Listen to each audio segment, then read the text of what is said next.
Does practice truly make perfect? Let's see.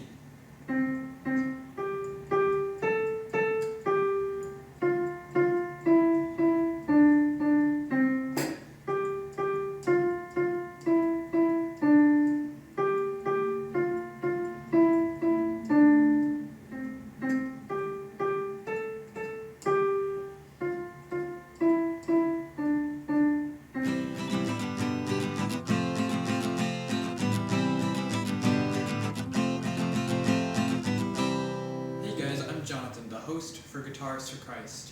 In this video, I'm going to start a series of asking ourselves a question: does practice make perfect? This is video 1. So this video is going to be focused on strumming. Now, why did I play the piano then? To prove a point. I was playing with my one finger, my first finger. I wasn't playing with any of my other fingers. Now, I couldn't go play that on a concert level. I'm going to get perfect at playing Twinkle Twinkle Little Star. If I continue practicing, I'm going to get perfect at it with one finger, but I won't be able to play it with all 5 of my fingers. So if you practice missing, you're going to get perfect at missing. Imagine a basketball player practicing to miss every shot. What's he going to get perfect at? Missing every shot. Now what if a basketball player practices to hit every shot? He's going to get perfect at hitting every shot, because practice makes perfect, or in German, Übung, which means practice, macht den Meister. Practice makes the master, or the teacher, the sensei. Now, if you're practicing your strumming incorrectly, you're going to get perfect at strumming incorrectly. But you want to practice perfectly. One of my older brothers, when he was young, he was learning an instrument, and his teacher would always ask the students, does practice make perfect? And they'd say, no, perfect practice makes perfect. Now, if perfect practice makes you perfect at something, then how should we practice? Perfectly. So, in episode 1, we're going to focus on strumming. What is perfect strumming? And I'm going to talk about some things that people do wrong, and I'm going to talk about some things that will help you just as hints. So the first thing that a lot of people do wrong is the wrong elbow to wrist ratio of strumming. I'm going to use G for the first example. Elbow to wrist ratio. Keep your wrist relaxed and don't have your elbow stiff or your wrist stiff. If your wrist is stiff, it's going to sound very tough, and that will make you perfect at sounding tough, but you don't want to sound tough like that. You want to have a perfect smooth motion when you're strumming. So your wrist is relaxed, so it bends down and bends up. So now my elbow isn't moving that much, but the louder I play, the more I'll move my elbow. The more emphasis I want to put on it, I'll move my elbow further down. Is it necessary to do that all the time?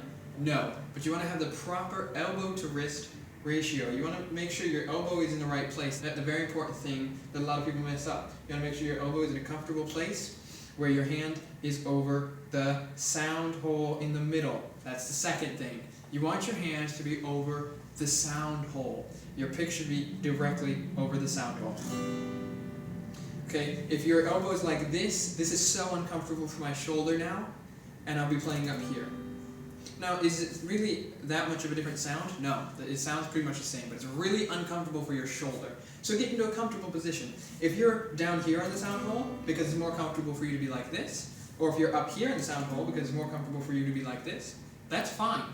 But you want it to be in the middle of the sound hole, whatever's the most comfortable. For me, it's directly in the middle of the sound hole. So the second mistake people make is being in the wrong place, because that makes them uncomfortable and tense. You want to be relaxed fully, especially your wrist is relaxed, okay?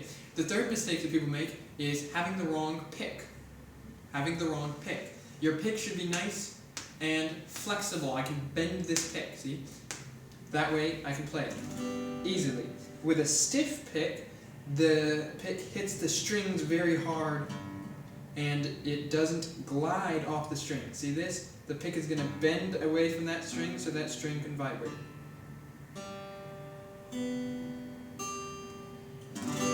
Now if it was a thick pick, it would be forcing that sound, so you'd have more of the sound of just strings rather than the sound of music, where the strings are vibrating. Now the next mistake a lot of people make in strumming is holding the pick incorrectly. So I've shown this multiple times, but here's how to hold a guitar pick. So you make a fist with your right hand, while holding the pick in your left hand. Loosen your right hand, so it's ready, then turn it. Now you have this just relaxed position with your hand, and put the pick on this, from the knuckle to the front. On the side, you don't want it to be on the nail, you don't want it to be on the fingertip, you want it to be on the side, and then your thumb will turn, and your thumb will be straight up and down on the pick, just like this. See? So my thumb is straight, holding the pick. Now you want to play it like this. Now, a lot of people, while they're playing, will slowly move their finger like this. Is this bad? It can make it easier for your pick to drop out of your hands. You want to make slight adjustments with your pick. Don't think about it too much, but while you're playing, in the middle of a song even, you can make slight adjustments. One thing I do a lot is I use my second finger to reinforce my first finger. And that makes it so much easier for my first finger to stay in the proper position. So hold your pick properly. That was episode 1 of Do We Practice Correctly? I'll see you in the next episode where we'll probably go over a few more strumming things.